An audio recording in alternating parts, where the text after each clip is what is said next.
సాయి శివాని భక్తి పాటలు. సాయి శివాని భక్తి పాటలు. Please like, share, comment, subscribe to my channel. Om Shri మహాగణాధిపతయే నమః. ఓం శ్రీ గురుభ్యో నమః. ఏకాదశి మహత్యంలో ఈరోజు నిన్నటి రోజున ధర్మాంగదుడి పాలన చూసి రుక్మాంగదుడు చాలా ఆనందపడుతూ ఉన్నాడు. ఇక 10వ భాగంలో ఈరోజు ఇదిలా ఉండగా, ఒకనాడు సకల ధర్మ విశారదుడైన నారదుడు సంయమనిపురానికి బయలుదేరాడు. ప్రయాణం అంటే అతనికి గుర్రాలు కావాలా, విమానాలు కావాలా? సంకల్పమే వాహనం. గాలిలో తేలిపోతూ తెలిమబ్బుతోలాగా గగన వీధిలో కాలు కదపకుండా వెళ్ళిపోయే శక్తి గల విశిష్ట గమనుడు నారదుడు. నందివర్ధనం పువ్వు లాంటి శరీరవర్ణం, కట్టుకున్న కాషాయి వస్త్రానికి వెండిపూత పూస్తుంది. వక్షమందున్న తామర పూసల దండ మనస్సుతో ఏదో మాట్లాడుతున్నట్లు ఉండి అటు ఇటు ఊగుతుంది. మహతీ తంత్రులు మీటకుండానే నారాయణ సంకీర్తనం సుతారంగా చేస్తున్నాయి. దండం వేదార్థమనమే కమండలువు, పుణ్య నదీ జలాల కలగలుపు. జపమాలికలో సప్తలోకాలు తిరుగుతూ ఉంటాయి. అలాంటి విశిష్ట వ్యక్తి యమపురిలో కాలు పెట్టి 4 అడుగులు వేసేసరికి ఎలా తెలుసుకున్నాడో ధర్మరాజు అర్ఘ్యపాద్యాలతో ఎదురొచ్చాడు. శిరస పాదాభివందనం చేశాడు. ఆ సమయంలో ధర్మరాజు కిరీట మణికాంతులు నారద పాదపద్మాలకు దివ్య ప్రభతో నీరాజనమిచ్చినట్లయింది. అలాగే సవినయంగా తోడ్కొని వెళ్ళి సముచితమైన ఆసనం మీద ఆసీనుణ్ణి చేసి, నారద మునీంద్ర, పిచ్చుక గుంటుపై గంగానది ప్రవహించినట్టు నాపై దయ పుట్టి దయచేసి నన్ను ధన్యుణ్ణి చేశావు. నీవు సామాన్య మునివి కావు.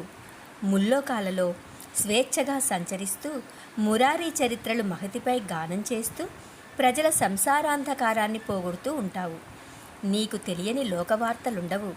శ్రీనాథుని పాదభక్తితో లోకాలకు ముక్తిపై ఆసక్తి కలిగించే దివ్య జ్ఞానాచారం నీ సొమ్ము. ఆధ్యాత్మిక విద్య నీవు పిలిచినట్టు పలుకుతోంది. నీ రాక సుజనులేళ్లకే. ఒకచోట నిల్చుండి నీవు చూస్తే లోకవృత్తం అంతా నీ కన్నులెదుట ప్రభ కట్టినట్టు గోచరిస్తుంది. అన్ని ప్రాణులను సమదృష్టితో చూసే విజ్ఞానివి నీవు. నీకు మిత్రత్వ శత్రుత్వాలు లేవు.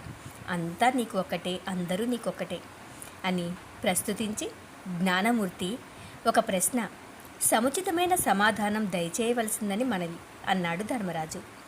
ప్రస్తుతం మానవలోకవాసులు మరణానంతరం మా దగ్గరికి రావలసేవారు ఒక్కరూ రావట్లేదు. అందరూ అంత పుణ్యానికి నోచుకున్నారా? వారికి అలాంటి సద్గతి రావడానికి కారణం ఏమిటో? లేక మర్త్యులు అమర్త్యులైపోయారా? ఉన్నది ఉన్నట్లు చెబుతున్నాను, ఆలకించు అమరమునింద్ర అన్నాడు ధర్మరాజు. ధర్మాధర్మాలు, వాటిని అనుసరించే పుణ్యపాపాలు సమంగా విమర్శించి తగిన ఫలాలు నిర్ణయించే ఈ రాచరికం నాకెందుకా అని విసుగుబుట్టి చెబుతున్నాను. నా వద్దకు తప్పక వచ్చేవారెవరో చెప్పనా?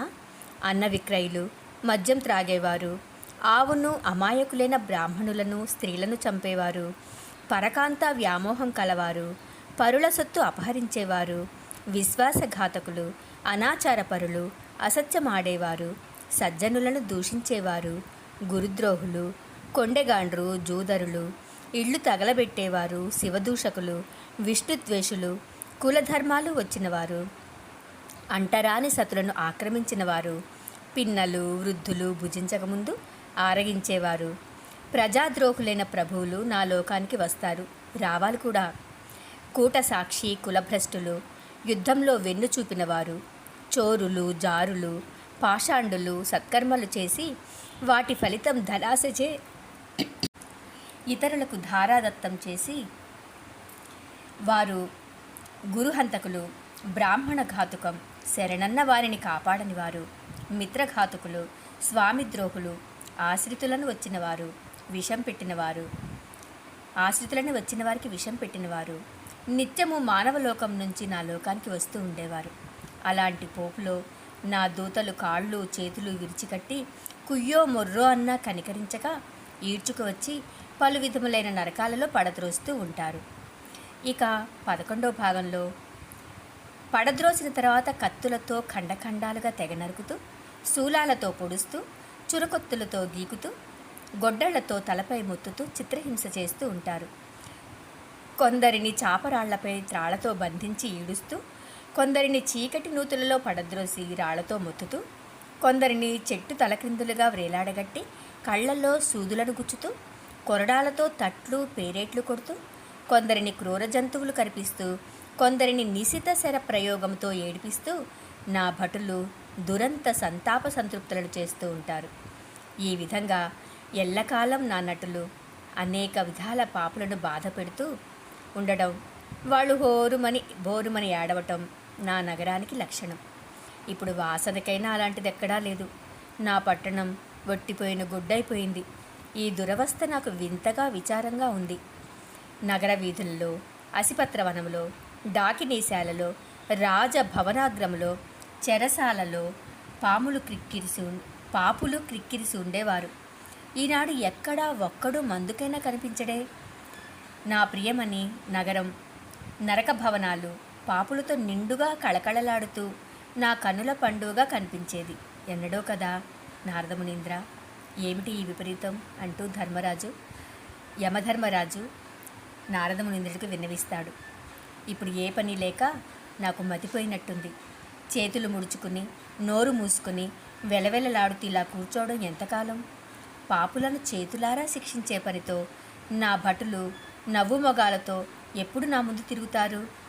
ఇలాగే ఇంకా కొంతకాలం జరిగితే శిక్షాస్మృతి నా మతి నుండి మాయమైపోయే దుస్థితి పట్టేట్టుంది. అప్పుడు నా పేరు ఊరు ఏమయ్యేట్టు? నారదమునీశ్వర, త్రికాల వేదివి నువ్వు. ఇప్పుడు నా ఉద్యోగం ఇలా స్తంభించిపోవడానికి కారణం ఏమిటో చెప్పవయ్యా.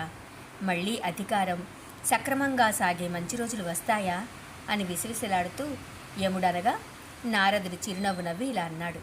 ధర్మరాజా, విసవిసలాడి ప్రయోజనం లేదు. నీ అధికారానికి వచ్చిన ఈ సుడిగాలికి కారణం చెప్తాను విను. నేలపై రుక్మాంగదుడనే రాజమాణిక్యం ప్రస్తుతం పరిపాలన జరుపుతున్నాడు. అతడు విష్ణు భక్తులలో మణుపూస, సద్గుణ రత్నాకరుడు. ఏకాదశి వ్రతం ఏ మాసంలోనూ విడవక తాను చెయ్యడమే గాక తన రాష్ట్రమందున్న ప్రజలందరూ శ్రద్ధాభక్తులతో చేయవలసిందని ఒక కట్టడి చేశాడు. ఆ శాసనాన్ని తలదాల్చి ప్రజలు భయంతో కాక భక్తితో సహా చేయలారంభించారు. ఇక చెప్పేదేముంది? ఆ వ్రతమహిమ వల్ల ప్రజలు పుణ్యాత్ములై మరణించిన వారంతా వరుస తప్పక వైకుంఠానికి వెళ్ళిపోయారు. అందువల్ల ఈ పట్టణం వట్టిపోయింది. విచారించి చేసే పనేం లేదు, ప్రయోజనము లేదు. నీవు సరాసరి సత్యలోకానికి వెళ్ళు. మా నాయనగారిని చూసి ఇప్పుడు నాకు చెప్పినదంతా ఆయనకు అప్పగించు. తర్వాత ఆయనే ఏదో దారి కల్పిస్తాడు. అంతకన్నా నేను చెప్పేది లేదు. వస్తానని ఓదార్పుగా ఒక మాట పలికి తన దారిన తాను వెళ్ళిపోయాడు నారదుడు. 10-11 భాగాలు సంపూర్ణం. ఓం నమ శివాయ. ఓం నమో వెంకటేశాయ.